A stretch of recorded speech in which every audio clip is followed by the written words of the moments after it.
Bienvenue dans ce nouveau billet de la Bourse en stress, donc en date du 1er décembre 2023. Alors le plus amusant, c'est qu'effectivement, j'avais fait également un billet, donc en date du 17 novembre, et malheureusement, donc j'ai envoyé donc l'information à Michael sur une adresse qu'il n'utilise qu'en France. Donc, lui, n'ayant pas de nouvelles lui-même de moi, il a fait un billet donc voilà, bah, ça fait partie. Donc il y avait deux billets pour la même date. En tous les cas, voilà, on se rattrape. Maintenant, c'est à mon tour. Alors, pour revenir aux deux formations que nous avons eues courant novembre, donc d'abord mille merci à ces deux équipes. Ça a été un vrai bonheur parce que c'est un bonheur de partage, d'écoute et puis de transmission du savoir et voilà, on se fait vraiment plaisir aussi. Donc, juste pour vous dire que nous avons pour objectif de proposer de nouveau une formation, donc option niveau 1, courant donc mars, et pour vers novembre donc 2024, un niveau expert, donc pour ceux qui ont fait la formation niveau 1, au mois de novembre 2023. Alors, je vous propose vraiment de regarder cette vidéo puisque la bourse en stress, donc également référencée chez le broker Lynx qui s'appuie sur Interactive Broker en termes de présentation. Et José nous a fait, puisque nous sommes trois, hein, donc il y a Michael, il y a José et moi-même, et José a fait une super présentation sur les écarts types et le delta, qui est un grec utilisé fortement donc sur les options. Et je dirais qu'on peut même utiliser ça pour trader les actions parce qu'il y a des subtilités et c'est relativement très très passionnant. Et donc, le lien est ici. Michael vous mettra sous la vidéo donc le lien. Et entre autres, un des propos, je dis un des propos, ça concerne un petit peu parce que beaucoup de gens vont utiliser les options et puis on va utiliser le delta comme un pourcentage de probabilité, ce qui est faux, qui est un delta est en dollars. Et très souvent, on va dire comme quoi un écart type correspond à un delta, donc par exemple pour un put, de moins 0,16, ce qui n'est pas tout à fait exact dans certains cas. Voilà. Donc voilà, et entre autres, José vous l'explique très bien. Donc la formule, hein, donc effectivement des écarts types tient compte un donc ici du cours, donc ici sur Interactive Broker, vous l'avez ici. Deux, la volatilité implicite pour l'échéance, donc at the money. Et puis, c'est une belle racine carrée du DTE, donc c'est de l'échéance, ici, donc c'est 65 jours, et ici, sur l'année calendaire, 365 jours. Et vous avez ici une valeur, et cette valeur vous donne où se situe donc un écart type, 68%, où effectivement on risque de retrouver le cours à l'intérieur donc de ce gabarit. Alors, où est-ce que nous en sommes donc au 1er décembre donc 2023? Alors déjà le VIX, alors 12,62 pour finir donc cette semaine. Donc ici on est en bougie hebdomadaire. Alors on est en dessous des 15,07 qui auraient été un niveau de support. Et puis on avait ici une résistance de 18,40. Alors on l'a cassé pendant cette période de peur, enfin etc. etc. Et puis là depuis, voilà. Donc, c'est la fin d'année. Nous sommes déjà le 1er décembre. Donc, il y a quand même, on va dire, bah non, faut pas dire ça. Bon, il y a quand même un petit peu de manipulation quand même sur les marchés. Oui, pour l'instant, tout va bien. Concernant donc la répartition, parce qu'il faut savoir où va l'argent entre les valeurs de croissance, les valeurs value, ok. Eh ben, il y a eu une très très belle réaction, ok. On a un niveau de support à 1,65, excusez-moi, donc c'est une division parce que c'est VUG divisé par VTV. Et puis, bah oui, on a repris confiance dans les valeurs de croissance au détriment des valeurs value. Bon. Et ben là, pour l'instant, cette semaine, on est en bougie hebdomadaire. Donc, vous voyez comme quoi on finit plus bas qu'on avait commencé donc cette semaine. Je pense qu'on va revenir ici tester mon petit fil conducteur bien connu. Donc, la moyenne mobile, donc 10 semaines. Alors, là aussi, c'est intéressant, c'est l'or, à travers l'ETF GLD. J'en ai parlé dans la vidéo que vous n'avez pas vue du 17 novembre. Donc, on a un niveau ici donc de résistance qui était vraiment un niveau de test. Donc, je vous rappelle, entre l'once d'or donc et puis l'ETF donc GLD, il y a un rapport. Bon, il y a aussi, faut faire attention, il y a aussi les dividendes parfois. Bon, en tous les cas, 187 $ était le niveau de cette résistance pour GLD. Bon, eh ben, j'avais dit comme quoi ce niveau était à surveiller. Eh ben, vous voyez, qu'est-ce qui s'est passé? On a cassé carrément donc cette ligne de résistance. Donc là, je peux vous assurer, sur du très long terme, on voit que cette phase-là, bon, qui est un petit peu plus longue, correspond à, on va dire, une anse. Donc tasse avec anse. Et ce niveau-là est vraiment à surveiller. Donc ça nécessite une confirmation. Mais vu la bougie qu'il y a, c'est à suivre vraiment donc sur le comportement futur de l'or et des marchés vis-à-vis de l'or. Alors, là aussi, c'est quelque chose d'important à suivre. C'est un ETF donc industrie sur donc la construction de maisons aux États-Unis. Hein, on ne parle que des marchés US. Eh ben, on a eu une belle période ici haussière où on est revenu ici tester des niveaux aux alentours donc des 86 $. Et puis, pof, Roger, on est revenu tester ici la 50 semaines. Je suis en bougie, hein, weekly. Hein, ok. Et puis, pof, un avion. Et l'avion revient tester ces niveaux-là. Alors, le dollar index, qui est relativement important, puisque ça nous montre, grosso modo, le dollar par rapport à un panel des currencies, donc des monnaies les plus importantes. Et effectivement, parfois, le dollar peut être très fort, mais c'est au détriment de l'économie américaine. Et là, on est toujours en weekly et on a un rejet des prix et on est passé ici sous la moyenne mobile, donc 50 semaines, et on a clôturé à 103,19. Et là, on a une zone de support qu'on risque peut-être de revenir tester, donc qui est à 101,08. Alors le pétrole, il est monté très fortement. Bon, et là, zone de rejet des prix, on est toujours en bougie hebdomadaire, ça donne quand même une meilleure vision, hein. Ça enlève un peu de bruit quand même. Et puis là, on avait cassé ici la 50 semaines, et puis on se retrouve ici à 76,08. Donc ce qui permet d'avoir de l'énergie en tous les cas moins cher. Ce qui est un avantage, c'est pour le transport, aux États-Unis, c'est important, hein, mais il n'y a pas de business sans le transport. Et puis également sur le coût de revient en termes de l'industrie, de la fabrication. Le put-call ratio, qu'est-ce qu'il nous dit donc sur les equities? Eh ben, il nous dit comme quoi nous sommes à 0,51. Dans la vidéo que vous n'avez pas vue, on était remonté ici dans les zones un petit peu plus importantes, donc c'est un peu le stress et tout, donc on rachète des puts au détriment des calls parce qu'on veut protéger son portefeuille ou une position. Et puis là, vous voyez comme quoi la vente, enfin l'achat de puts se fait moins et on achète plus des calls. Donc si on achète des calls, c'est qu'on a un sentiment en tous les cas un peu soit stagnant, soit surtout haussier, puisqu'effectivement si on achète un call et que le cours ne bouge pas, eh ben c'est peine perdue parce que le call va perdre de la valeur à cause, mais ça on voit ça pendant donc les formations, à cause de la valeur temps. Petit mot très important, c'était le retardataire depuis un paquet de temps, et j'en ai parlé quand même. C'est le Russell 2000, qui est le reflet propre de l'économie américaine. C'est pas la multinationale qui est cotée sur le NYSE, etc.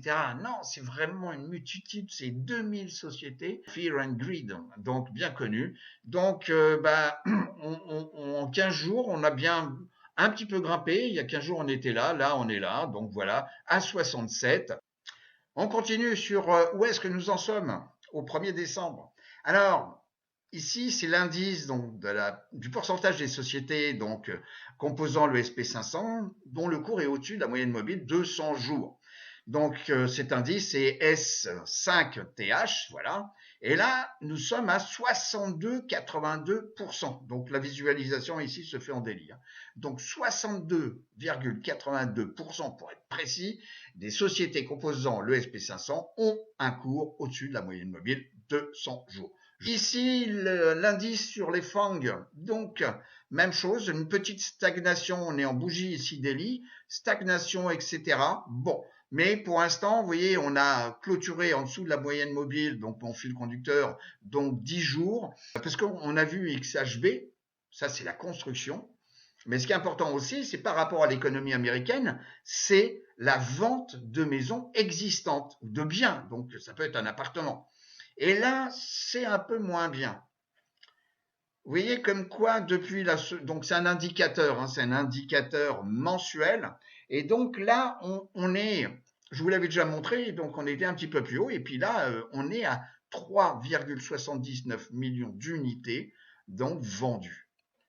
Et c'est un plus bas depuis un temps certain. Vous voyez, même par rapport à là. Et les plus bas qu'on avait rencontrés donc ici il y a quelques années, eh ben on s'oriente quand même un petit peu vers cette valeur. Alors, puisque là, on est sur les années 2010, là, vous voyez. Et ça, je dirais que c'est pas très bon. Pourquoi? Parce que c'est le reflet, donc, de la capacité financière des gens à pouvoir acheter. Donc, ça veut dire que peut-être les prix ont trop monté. Et deuxièmement, ça veut dire que les crédits, maintenant, le taux d'intérêt sont un peu trop chers et que ceux qui pouvaient acheter ne peuvent plus acheter maintenant. Et ça, c'est vraiment à suivre sur le marché américain. Alors, la saisonnalité du SP500 depuis 2009 jusqu'à 2022. Donc, généralement, vous voyez, la fin d'année se passe bien. Donc, pour le mois d'octobre, on l'avait évoqué, donc on avait 64% des fois où on finit plus haut qu'on avait commencé le mois d'octobre. Bon, on a vu comme quoi là, cette année, c'est pas tout à fait vrai. Par contre, on va voir que pour le mois de novembre, généralement, on a 79% de probabilité que le cours finisse plus haut à la fin du mois de novembre qu'il n'avait démarré au début du mois de novembre. Bon. Et puis 71%, ça c'est une projection, mais comme nous sommes déjà le 1er décembre, c'est en tous les cas 71% des fois le cours finit plus haut qu'il n'a commencé le mois de décembre. Et là, c'est quelque chose d'important, c'est, vous voyez comme quoi le mois d'octobre, ici, voilà, on retrouve bien ce que je viens de vous indiquer ici, mais en vous disant comme quoi cette année, c'était râpé. Voilà, on était dans la partie où on était plus bas à la fin du mois qu'au début. Bon.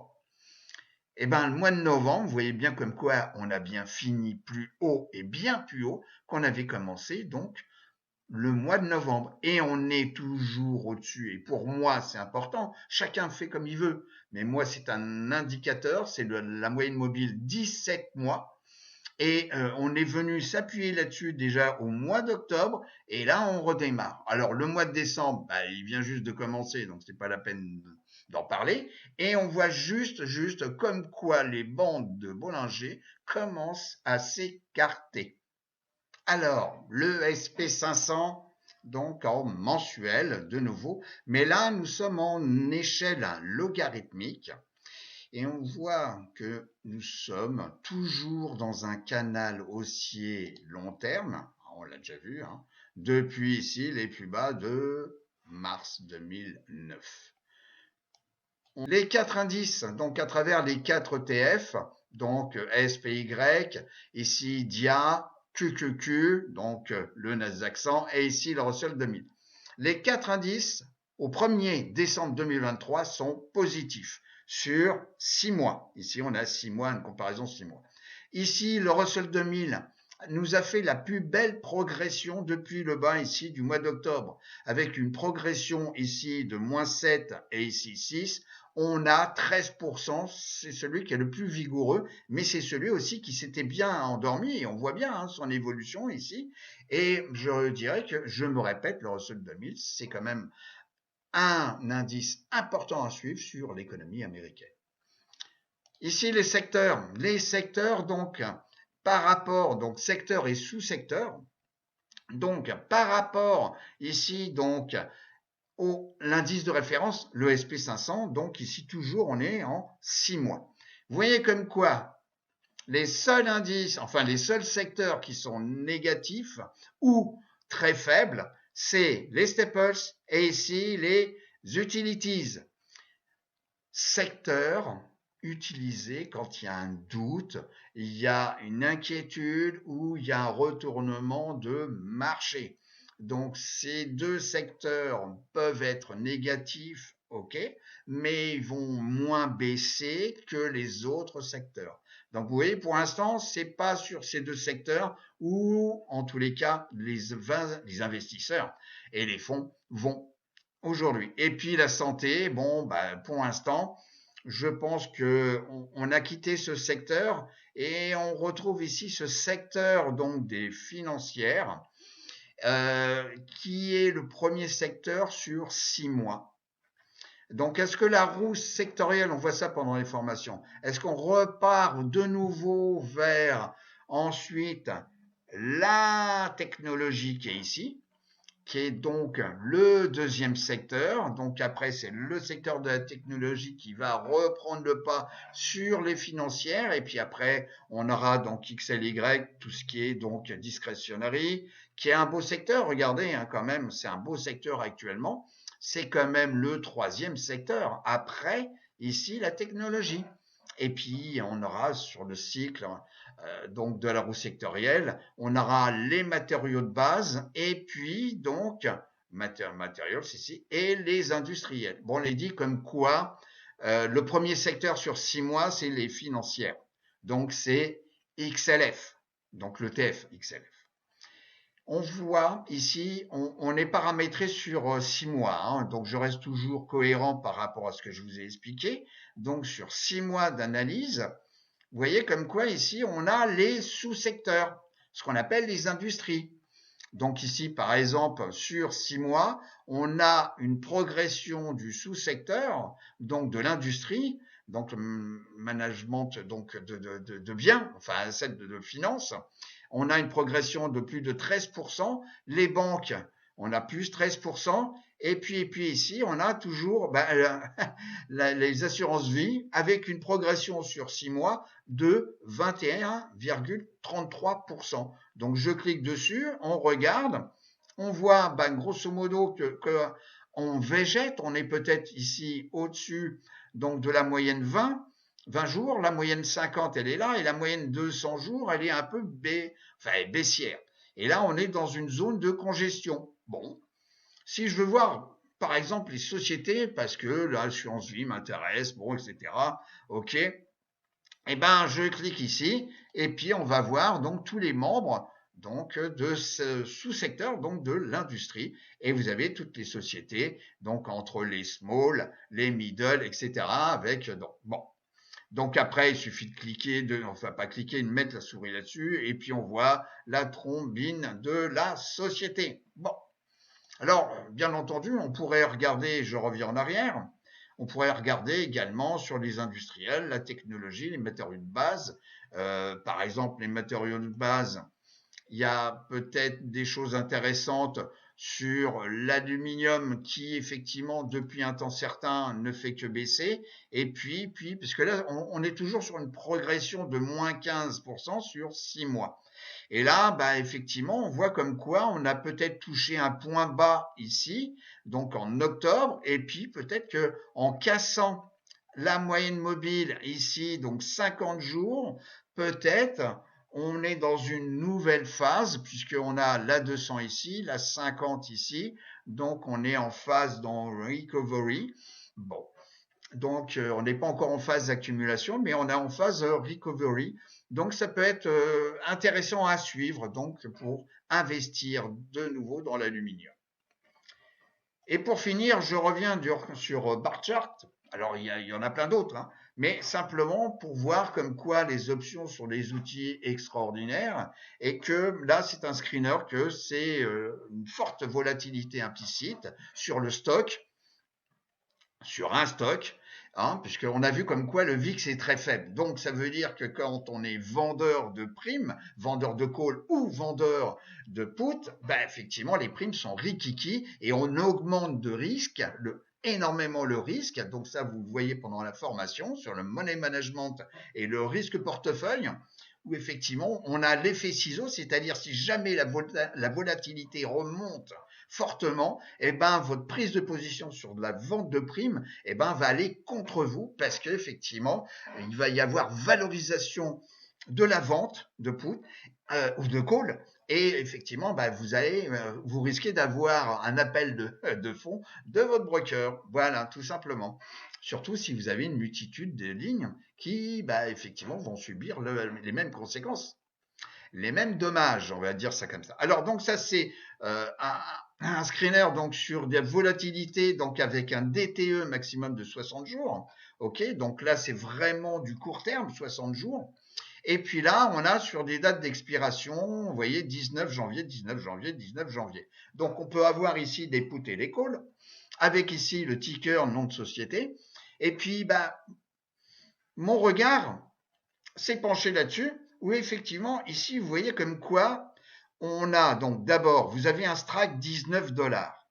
Bon, c'est un call et le cours actuel, le cours de clôture, était à 13,70. Donc on est à plus de 38%, donc sous le strike. Et on peut toucher, à cause de la volatilité implicite, ici qui est de 105%, on peut toucher des primes de 70 cents pour un strike 19. Alors, bien entendu, on vous dit de jamais vendre des calls à nu. Eh bien, la manip consiste à acheter le stock en paquet de 100 et à vendre un strike. Alors, ce n'est pas de la recommandation. C'est juste pour vous montrer comme quoi les options sont des outils merveilleux. On ne peut pas faire ça avec du stock. On ne peut pas. Là, j'achète à 13,70.